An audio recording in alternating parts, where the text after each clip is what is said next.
Hi guys, this is Fluke, and today I'm going to be leaving you in the capable hands of my brother to show you how the Vlookup works in Excel.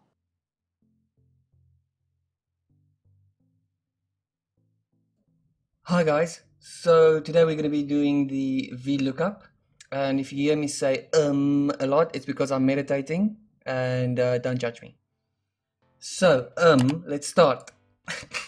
Whenever we're doing a VLOOKUP, or any formula for that matter, we're going to be doing equals to VLOOKUP. That would be the name of the formula we're going to be looking at today, and it stands for vertical lookup. That is very important.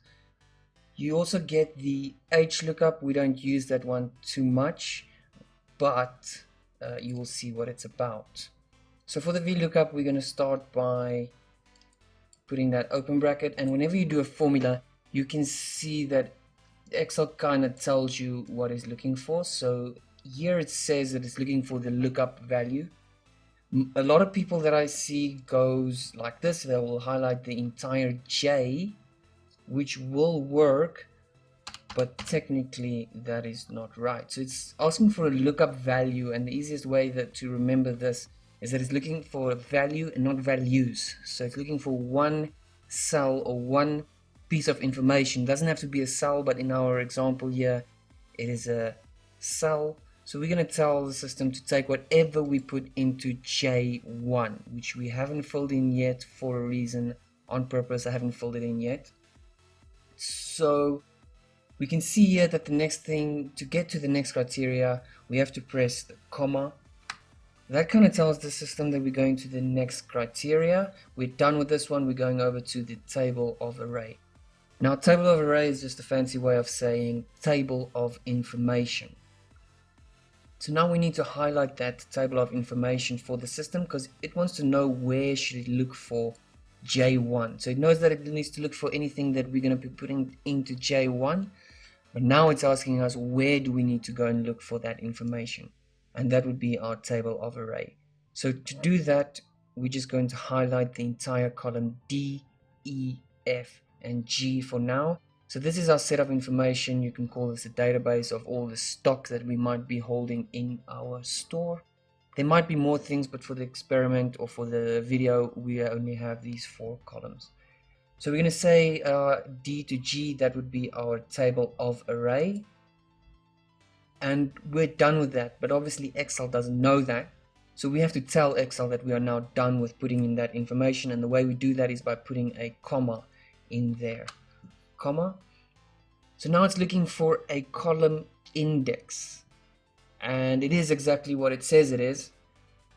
Basically, your column index inside of your table of array, it's asking for, if it finds this information that you're looking for, that you've typed into J1, what other information are you looking for? So in this case, we can tell it that we are looking for the price, because maybe we need to give our clients the price. We're looking for the description. Obviously our client will know what they're buying, but for other reasons we might be looking for a description, and we might want to know if this goods that the client wants to buy is in stock. So yes, there we go. Let's say, for instance, we're looking for the price. That would be in column 2. So when we start counting, just it's good to note that it doesn't always start with the A, B, C, or D. That's not where you start counting. You start counting with your table of array that you've highlighted. So my table starts in D. I'm going to start, that is column 1. I know it says column D, but for the purposes of this formula, your table starts counting with column number 1, column number 2, column number 3, and column number 4 of the information that you've highlighted. So in this example, we're looking for the price. Maybe we're going to give the client a price. So we're going to be saying number 2. We're interested in column 2. That is it. That's our table of array. Our column index. From there, we need to tell Excel that we're done by putting in that column index. We're going to put a comma, and you can see that it now highlights the next thing, the next criteria that we need to put in. So in this case, you have 2 options. It gives you either a true or a false. So what this does is basically it's saying, if I find something that is similar to J1 in my table of array, do I still run this formula, true or false? So I'm not sure how much of a difference there must be for this thing to consider it an approximate match. Maybe it must be 1 digit different, 2 digits difference. I'm not sure. If you do know, you can comment on that. But for most of the part, we only use the false. So we only want to see that formula run if the match that it found is an exact match. So that is it for the lookup, the range lookup. And you can now go and close your formula and press enter. So when I press enter now, you'll see nothing is going to tell me not applicable. And the reason for that is because I haven't filled in anything in column J yet. So let's just make it like that. That's ugly. So now what you can do, if you don't have information filled in there yet like we do, you can fill in any serial number that the client might be giving to you. So the client might be saying, I'm interested in buying this thing over here, which is goods number 596. That's the goods description. You can put that in there and it'll tell you what the price is. So now if the client wants to buy 10,000 things, that's going to be an issue. If you want to go and find each one and then paste the value, find the next one, paste the value there, find the next one, paste the value over there, find the next one, and do that 10,000 times. So that's where the VLOOKUP comes in handy. So what I've done is, just before the video, I just grabbed a bunch of serial numbers that's in there. And let's say, for instance, your client comes back to you and there's 38 items that the client, 38 serial numbers that the client wants to purchase. You can just go and paste that there as values and then drag down your formula here. So what the VLOOKUP does then is it goes 38 times and it finds that serial number next to it. So you can see here that in this on this first line, it's looking for J1, which is this one over there, and as you scroll down, Excel automatically adjusted. Now it's looking for J2, J3, J4. You can see the number there changing every time I go down. J5, 6, 7, 8, 9. So there it's looking for this one. And if you go down there, it's looking for the next one over there. So that's the basics of a VLOOKUP. I'm just going to be looking now at a few things that you might want to look out for. So yeah, let's do that. So one of the things that you need to be looking out for is when you have duplicate information. For instance, if I'm going to be looking at this line item over there, client gives me the serial number. Now, one of the things that you'll notice here is that this serial number appears twice. So you don't really want to see information like that in a general database. You generally don't want to see duplication for this exact reason. If I'm going to be typing in this number, let's say for instance my client wants to buy a book and the value of this book is maybe 3,000 Rand. If you're going to try and put that into your line item here somewhere, because you're not going to be always validating everything to that point, and maybe you want to client puts in that serial number over there, you'll notice that this thing, the VLOOKUP now charged the client 2 million Rand for a book, whereas that's the price for a car. And the reason it does that is because with the VLOOKUP it always starts at the top and it looks for this data one line at a time. So I'm just going to put in another duplicate there, for instance. I'm going to put that over there. You'll see that this one it couldn't find actually because there is no such serial number in my set of information. So it said I couldn't find the serial number. This item doesn't exist in our database. So that's what the NA stands for, by the way. So what the VLOOKUP does is it starts at the top. And that's why it says vertical lookup. It starts from the top and vertically moves its way down. So the first thing it does is it says, is this what you're looking for? No, it moves down to the next one. Is this what you're looking for? And in this case, it was what we are looking for over there, 779, ending 779. It was what we're looking for. And it said, okay, the second column is 2 million Rand, and it pasted the 2 million Rand there. And now the VLOOKUP ends. That's where the VLOOKUP ends. As soon as it finds a value that is true, it ends, and everything downwards gets ignored. And another thing is also that it cannot put two values in there. So it can't go 2 million rand and the second item for 3,000 rands. It can only put in one value. And for that reason, once it finds its true value, it ends. So for instance, if I'm going to put this one in somewhere, because it's also a duplicate, if I'm going to put that in over there, it's going to give me that number over there, whereas maybe I'm looking for that one over there. And the reason why is it said, are you looking for this? No, no, no, no. And it went all the way down there until it said, oh, this is what you're looking for, this is the amount you're looking for. I'm going to paste that amount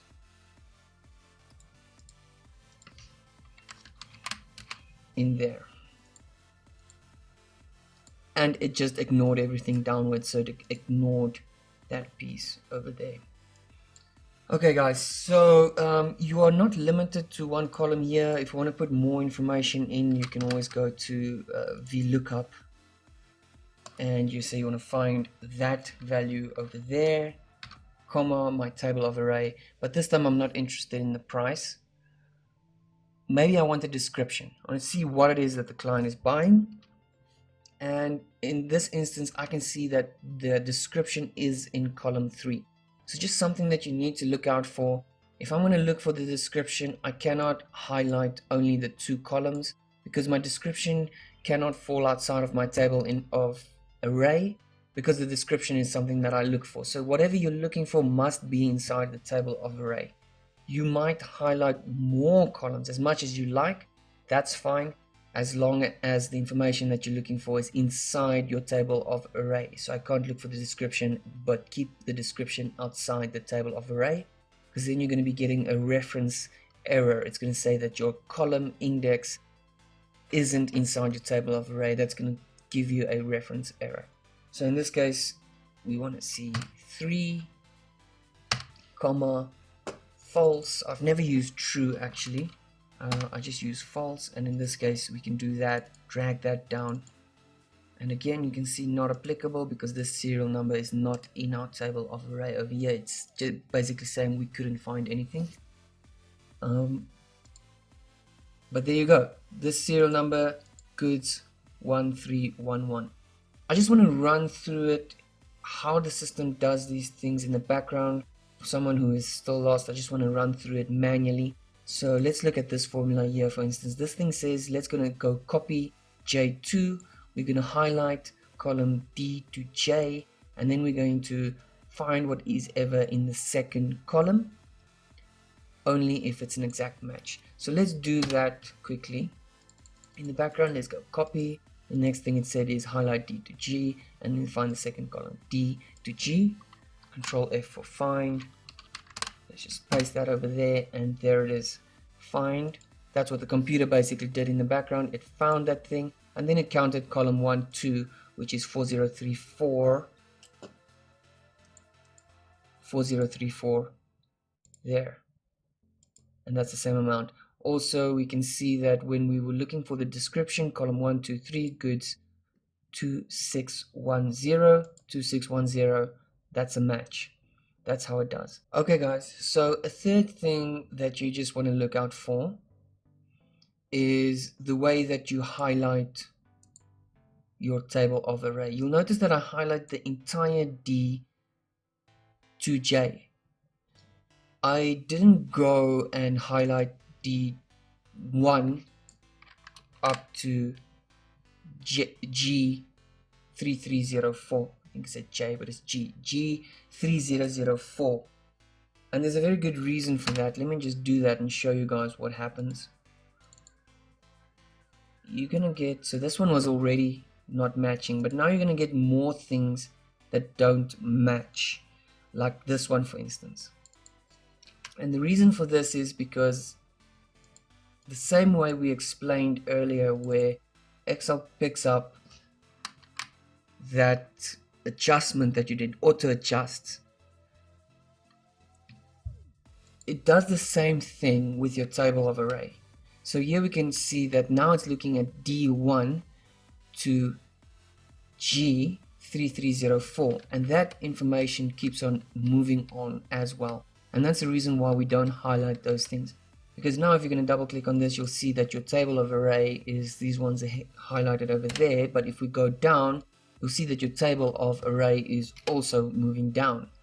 So this could be a problem for a VLOOKUP if the serial number that you're looking for, instance J5, J4, isn't inside this. Maybe the serial number might be there, but because that is not inside the table of array, it doesn't find it, and then it gives you a not applicable value. For instance, this one over here.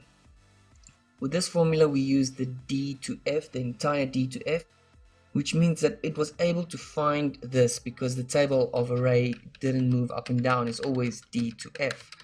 Whereas with this one, you can see that the table of array has now already moved all the way down. And this 692, this serial number ending 692 is up here somewhere. 692, there we go. So because this serial number is outside of the table of array, it couldn't find it. Whereas the goods one, the goods description did work because your table of array will always stay D to F. So one way to get around this is to use absolutes. If you don't know what an absolute is, it basically says if I highlight this information over here and I press the F4 button, you would see everything that I highlighted has all these dollar signs in between. And so that's basically a way of telling Excel that whenever my formula adjusts, don't adjust that specific area of everything that I've highlighted. So let's press that again. And again, it gives me all these options. So let's just go get that back to normal. I can decide to only change the D1 and put that in absolute form, which means that D1 will always remain D1, whereas G will be moving along, or I can say absolute G as well, the end there, G3340, if I want to do that. And now what happens is whenever I drag it down there to the bottom, I have now told Excel not to adjust that specific area. Now you can see it always stays D1 to G3304. So that's fine, but that seems unnecessary. The easier way is just to highlight the entire D up to G. There's really no need for absolute in this specific situation. There's other situations where you might want to use it. For this one, you can just highlight the entire D to G. Okay, so that is everything I think for a VLOOKUP that you need to know.